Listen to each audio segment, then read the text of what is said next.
다날을 한번 진단해 볼게요. 지금 다날의 최근 3개월 주가 추이를 보고 계시는데 9월 중순부터 10월, 11월, 12월 현재까지인데 자, 뭐 9월부터 그쵸 뭐 한 11월 한 중순까지는 계속 우하향의 추세였습니다. 지지부진한 흐름이 쭉 이어지다가 한 11월 중순부터는 좀 횡보하는 흐름이 나타나죠. 자, 오늘 같은 날은 또 보니까 7.86%나 크게 상승합니다. 오늘 시장과는 상당히 차별화된 움직임이 나타나고 있는데요. 그래서 요 종목 앞으로 추이가 어떤 방향으로 움직일지 이따가 탐방 리포트 한번 확인해 보도록 하겠습니다. 자, 그리고 다날도 보니까 목표 주가 컨센서스가 나오지 않았네요. 그래서 다날 같은 이런 결제 업체들 앞으로 좀 미래 성장이 기대되는 이런 스테이블 코인 같은 뭐 이런 사업도 추진하다 보니까 자, 실적을 좀 가늠하기 어려운 경우도 있습니다. 네, 그렇게 되면은 애널리스트가 목표가를 제시하지 않는 경우도 있으니까요. 네, 참조하시고요. 자, 그리고 이제 목표가를 제시하더라도 리포트가 뭐 자주 안 나오고 띄엄띄엄 나오면은 컨센서스로 잡히지 않는 경우가 있습니다. 자, 그리고 커버는 증권사가 뭐 한두 군데밖에 없는 경우에도 컨센서스로 안 잡히는 경우 있으니까요. 참조하시고. 자, 그럼 탐방 리포트 한번 보도록 하겠습니다. 자, 보니까 뭐 리포트가 그렇게 많진 않죠. 원래 2월, 9월, 그리고 최근에 또 리포트 있는데 가장 최근에 뭐 리포트 제목 보니까 준비된 이에게 기회가라는 제목입니다. 그래서 뭐 어떤 준비를 했고 어떤 기회가 있는지 상당히 궁금해지네요. 자, 그럼 요 리포트 핵심 내용 한번 보도록 하겠습니다. 자, 이 다날은 어떤 회사냐 하면은 국내 휴대폰 결제 시장 점유율이 약 40% 정도 되는 독보적인 1위 업체라고 보시면 되겠습니다. 특히 그 온라인 쇼핑몰이나 뭐 배달앱 같은 우리가 흔히 사용하는 이런 휴대폰 소액 결제의 이 표준을 만든 곳이 바로 이제 다날이라고 보시면 되겠습니다. 최근에 이 다날은 단순한 이 결제 대행사를 넘어서 이 가상자산과 이제 실물 경제를 잇는 이 디지털 자산 결제 허브로의 체질 개선을 가장 이제 공격적으로 추진하고 있는 그런 업체다라고 보시면 되겠습니다. 자, 그럼 두 줄 요약 부분 한번 보도록 할게요. 첫 번째 포인트입니다. 휴대폰 결제 기반의 안정적 사업 위에 가상자산 결제 인프라를 구축이라고 되어 있습니다. 자, 이 본업인 휴대폰 이 결제 사업에서 발생하는 그런 안정적인 그 현금 흐름, 안정적인 현금을 우리가 영어로도 캐시카우라고 하죠. 저 캐시카우가 든든한 버팀목이 되고 있다. 뭐 그런 의미인데요. 자, 다날은 이 기반을 활용해서 과거 그 페이코인을 운영하며 뭐 전국 15만 개 가맹점에서 실제 코인 결제를 처리해본 국내 유일의 이런 실무 경험을 또 가지고 있습니다.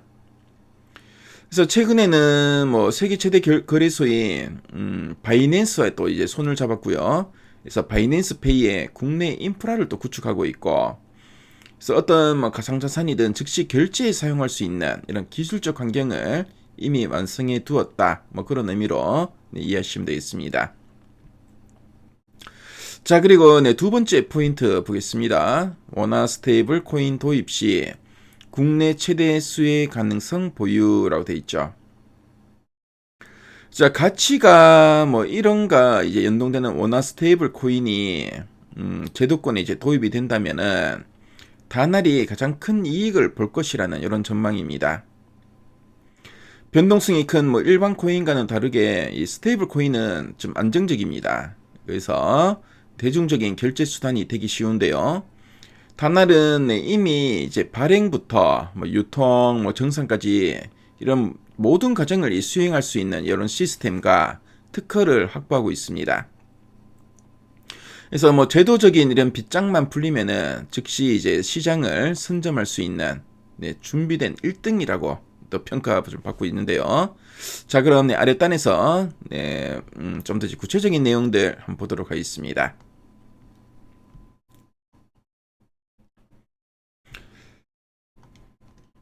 자, 뭐 실적 흐름과 단기 부담 요인 한번 볼까요? 그래서 2025년 원래는 매출 감소세가 지속될 걸로 보여지는데, 근데 비용을 절감하면서 영업이익률은 점진적으로 개선될 거다라고 하고 있습니다. 대규모 이 순손실은 전환사채 발생 상품 평가 손실에 따른 회계적 요인으로 현금 유출은 높다고 하네요. 그리고 전환사채 대부분이 주식 전환이 완료되면서 오버행 리스크는 또 제한적이다. 이런 이야기를 하고 있습니다. 이거 참조하시고요. 자, 그리고 이제 원화 스테이블 코인과 가상자산 결제 기회라는 요 목차를 한번 보도록 하겠습니다. 그래서 원화 스테이블 코인의 법 제한은 좀 지연되고 있는데 중장기 도입 가능성은 상당히 높아지는 환경이라고 합니다. 특히 이제 다날 같은 경우는 과거에 이제 페이코인 발행과 또 실제 오프라인 그 결제 경험을 좀 보유하고 있는 국내 유일의 사업자입니다. 자, 그래서 이런 점들 이제 뭔가 좀 경험이 있다는 거는 그렇죠. 앞으로 도입됐을 때 상당히 잘 대처도 할 수 있고 그렇죠. 그동안 또 경험하면서 시행착오도 많이 했겠죠. 이런 시행착오를 줄일 수 있는 그런 점이 상당히 강점이 아닌가 보여지고요.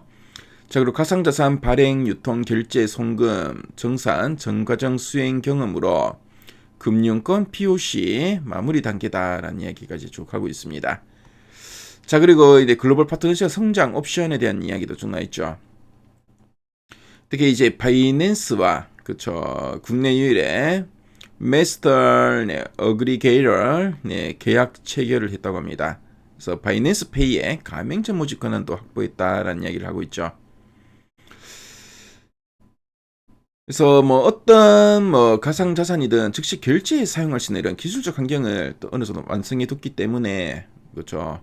앞으로 상당히 좀 기대가 되는 부분이라 보시면 되겠고, 그래서 뭐 페이팔, 위챗페이, 마스터카드 같은 글로벌 결제망과 연동 가능한 구조고, 그래서 원화와 외화 스테이블 코인이 확산된다면은 가상자산 결제 허브로서의 역할 확대도 기대된다라는 이야기 하고 있습니다. 자, 그럼 상세 보기를 클릭해서 리포트 원문을 한번 훑어보겠습니다. 그래서 원화 스테이블 코인 뭐 법제화가 늦어지긴 하지만이라는 이런 이야기 하고 있죠. 저는 현황을 좀 이야기하고 있고, 준비된 이에게는 또 기회가 있다. 그래서 앞에서 우리가 핵심 내용 보기에서 봤지만 저 뭐 다날은 또 여러 가지 준비가 돼 있죠. 그래서 특히 뭐 발행부터 유통 정상까지 전 과정을 수행할 수 있는 시스템과 관련된 특허도 보유하고 있고, 그렇죠. 그래서 그동안 이런 뭐 많은 그 실무 경험도 갖추인 업체이기 때문에 상당히 좀 수혜가 기대된다. 이런 이야기를 하고 있습니다. 그래서 이런 회사 개요부터 해가지고 상당히 좀 상세하게 이렇게 설명을 하고 있죠. 그리고 관련된 이런 표나 그래프 자료들 상당히 풍부하고요. 그래서 다날 뭐 요 종목은 리포트가 그렇게 자주 나오는 종목은 아니죠. 그래서 이런 리포트 한번 확인해 보신다면은 상당히 많은 도움이 되지 않을까 보여집니다. 그래서 지금까지 다날에 대해서 한번 진단해 봤습니다.